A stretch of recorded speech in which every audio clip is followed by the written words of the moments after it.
República de Cuba. Gaceta Oficial 2 de febrero de 2026. Hoy vamos a analizar a fondo las indicaciones metodológicas para la elaboración del Plan de la Economía Nacional de 2026. Vamos a desgranar los principios que lo guían, el complejo proceso de su creación y, bueno, quiénes son los actores clave en este tablero, desde el gobierno central hasta la base trabajadora. Exacto. Y es un documento que revela una tensión fundamental. Intenta ser un plan a corto plazo, para un año, pero tiene que alinearse con una visión a largo plazo, hasta 2030. Y todo esto, como el propio texto reconoce, en un contexto de crisis global, y lo que describe como un recrudecimiento sin precedentes del bloqueo. Vamos, un intento de poner orden en medio de la tormenta. Poner orden en la tormenta, me gusta esa imagen. Empecemos por los principios de trabajo, porque no es una simple lista de objetivos, ¿eh? Hay toda una filosofía económica detrás. Efectivamente. Y el primer punto ya plantea, en mi opinión, el gran dilema de todo el plan. ¿Cuál? El de mantener la planificación centralizada. Pero, y aquí viene lo interesante, combinarla con una mayor descentralización y autonomía. Es, digamos, la cuadratura del círculo económica. Claro, es que son dos fuerzas que tiran en direcciones opuestas. ¿Cómo se le dice al gerente de una empresa local, sea autónomo, innova, pero al mismo tiempo se le exige, cumple con este objetivo central que te hemos marcado? Ahí es donde la teoría choca con la realidad. Ni el documento intenta resolverlo de una manera curiosa. Habla de incorporar a todas las formas de propiedad y gestión. O sea, no solo el gigante estatal. Eso es. Se intenta integrar en la misma ecuación a las cooperativas, al sector privado. La planificación ya no pretende ser un monólogo del Estado. Y a partir de ahí, los demás principios parecen caer en cascada. El segundo es muy directo. Incrementar la producción nacional, sobre todo de alimentos, claro. Es la prioridad de supervivencia. La base de la pirámide. Y el tercero es fascinante, porque habla de regular los mercados con métodos indirectos. Esto es un cambio de mentalidad, ¿no? Totalmente. No se trata solo de fijar un precio por decreto. Es usar herramientas como impuestos, aranceles, mecanismos económicos para guiar el mercado sin ahogarlo. Es pasar del control directo al pilotaje indirecto. Exacto. Y eso conecta con lo siguiente. Buscar más complementariedad entre todos los actores, estatales y no estatales.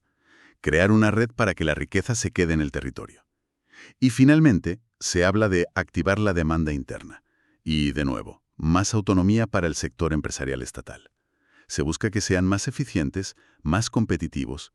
En resumen, la filosofía es, el Estado marca el rumbo general, pero la tripulación tiene que ser capaz de ajustar las velas por sí misma. Un equilibrio tremendamente delicado. Vale, esa es la filosofía. Pero del dicho al hecho hay un trecho. ¿Cómo se baja todo esto a la tierra? El proceso parece una coreografía muy, muy compleja. Lo es. Se divide en 3 grandes actos. El primero es de arriba hacia abajo. El gobierno aprueba las directivas, que son las reglas del juego. Es el pistoletazo de salida. Y ahí empieza el segundo acto, que es el movimiento contrario, de abajo hacia arriba. Aquí entran las llamadas entidades. Sí, que es un término un poco genérico, ¿verdad? Un cajón desastre, sí. Ahí cabe desde un ministerio hasta un gobierno municipal, una empresa estatal o una cooperativa. Pues todas estas entidades tienen que hacer sus deberes.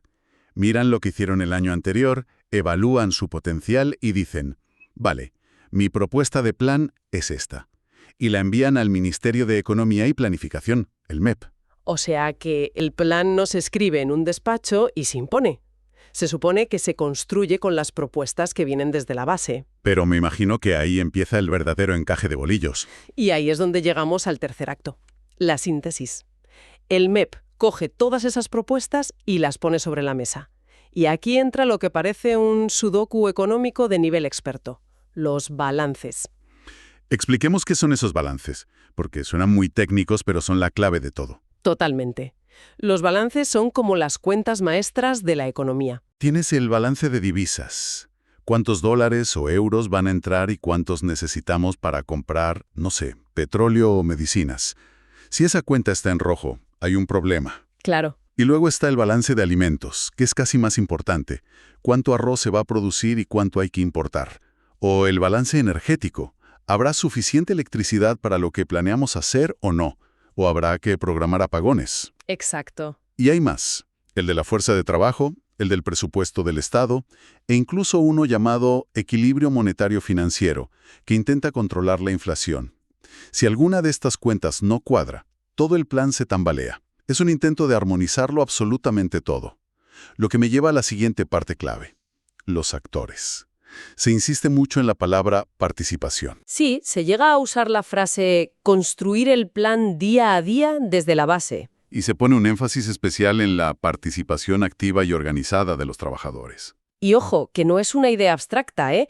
El documento especifica que se coordina con la Central de Trabajadores de Cuba, el sindicato único.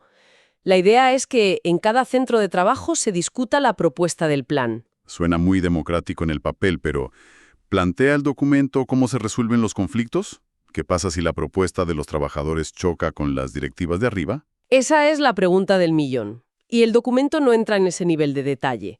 Establece el mecanismo de participación, pero la decisión final sigue siendo centralizada. Para que el balance general cuadre, La participación es entonces más bien consultiva. consultiva y propositiva sí, pero el hecho de que se institucionalice ya es significativo. Y no solo se habla de los trabajadores, también se destaca el papel de los gobiernos locales, de los municipios. Hay un enfoque fuerte en lo territorial. Claro, se busca romper con la idea de que todo se decide en La Habana. Se les dice a los municipios: analicen sus propios recursos, sus potencialidades. Que no dependan de que el Plan Nacional les asigne todo, sino que sean capaces de generar sus propios proyectos. Exacto. Y en este ecosistema local es donde entra el otro actor clave que ya mencionamos: las formas de gestión no estatal. El dueño de un pequeño restaurante, un taller, una empresa de software. ¿Cómo encajan ellos aquí? Pues el documento es muy explícito. Dice que participan en igualdad de condiciones que las entidades estatales. Esto es un cambio radical respecto a la planificación tradicional. Significa que, en teoría, ese restaurante puede presentar su plan de necesidades y el Estado debería tenerlo en cuenta. Y a su vez, el Estado puede contratar a esa empresa de software. Se busca fortalecer las sinergias, que no se vean como mundos aparte. Pero volvemos a la pregunta de antes. ¿Qué significa igualdad de condiciones en la práctica? En un contexto de escasez. ¿De verdad puede una pequeña cooperativa competir por los mismos recursos que una gran empresa estatal? Sin duda, la implementación es un desafío gigantesco. La intención es crear un mercado mayorista donde todos puedan acceder a los insumos en condiciones similares, pero del papel a la realidad hay un trecho. Aún así, que se plasme esa voluntad en la metodología del plan ya es un indicador. Indica una transformación en la visión económica, desde luego. Y para orquestar a todos estos actores, hace falta un calendario muy preciso. Esto no se improvisa. Es casi una cuenta atrás. Es una carrera contrarreloj que dura casi medio año. Empieza con la publicación de estas indicaciones, que tienen como fecha límite el 31 de julio de 2025. Y el plazo clave es el 12 de septiembre.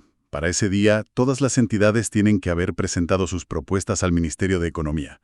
Me imagino la montaña de papeles. Y ahí empieza el periodo más intenso, de septiembre a noviembre. El documento lo llama despachos, análisis, elaboración de dictámenes.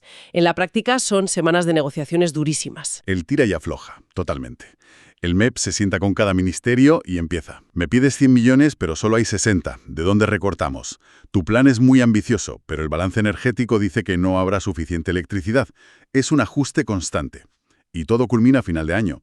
El 18 de noviembre la propuesta se presenta al Consejo de Ministros y en diciembre al Parlamento para su aprobación final. Una vez aprobado, viene la última fase, la desagregación. Que no es otra cosa que hacer el camino de vuelta, ¿no?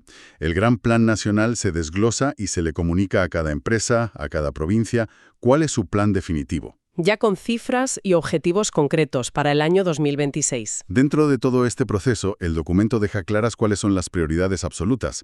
Hay 11 temas clave que el MEP analiza con lupa. ¿Sí? Por ejemplo, incrementar las exportaciones y racionalizar las importaciones. El mantra de cualquier economía con escasez de divisas. Vender más fuera y comprar solo lo imprescindible. También se menciona el uso eficiente de la energía, la inversión extranjera. Pero hay una prioridad que está por encima de todas. Y el texto la describe como el núcleo del plan. ¿Cuál es? Es, y cito, el aseguramiento de los productos de primera necesidad de la población, en lo fundamental alimentos, medicamentos, productos de línea económica y combustible. Ese es el mínimo no negociable. Exacto. Todo el complejo andamiaje de los balances, toda la discusión sobre la autonomía, al final del día tiene que garantizar eso. Si el plan falla ahí, todo lo demás pierde sentido. Es el ancla social y política de todo el sistema. Sin duda. Entonces, si lo resumimos, tenemos un mecanismo que intenta ser un director de orquesta centralizado, que marca la partitura, pero que a la vez quiere que los músicos, Los actores económicos. eso, que los actores económicos tengan libertad para improvisar y colaborar entre ellos de forma descentralizada. Todo con un calendario muy estricto y unas prioridades de supervivencia muy claras. Es un intento de equilibrar las grandes cifras macroeconómicas con el desarrollo local y la implicación de todos, desde el Estado hasta el sector privado. Un sistema que busca planificarlo todo para reducir la incertidumbre en un entorno que es, por definición, cada vez más incierto. Y esa es la gran paradoja. Sí, es un sistema diseñado para la planificación meticulosa, pero el propio documento, casi al final, reconoce la necesidad de contar con herramientas dinámicas y ágiles que faciliten los ajustes necesarios ante escenarios cambiantes. Lo que nos deja con una reflexión final. A ver, En un sistema tan detallado que intenta preverlo todo, ¿cuál es el verdadero margen para la improvisación? ¿Qué sucede cuando ocurre un imprevisto global que no figura en ninguna hoja de cálculo? una nueva pandemia, una guerra que dispara el precio del petróleo, un huracán. Exacto. ¿Es este complejo mecanismo un corsé demasiado rígido o es lo suficientemente flexible para doblarse sin romperse?